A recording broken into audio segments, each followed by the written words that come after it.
Lebih berbahaya orang bodoh dibandingkan orang jahat. Orang jahat yang tidak bodoh itu bisa diprediksi langkahnya. Orang jahat itu selalu akan mencari sesuatu atau melakukan langkah-langkah yang akan menguntungkan dirinya.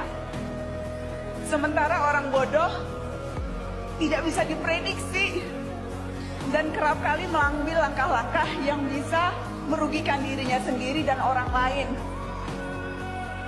Jadi lebih bahaya orang bodoh dibandingkan orang jahat.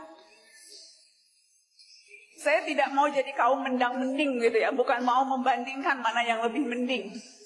Tapi saya mau bilang, pemikiran yang keliru itu bisa sama merusaknya dibandingkan niat yang jahat.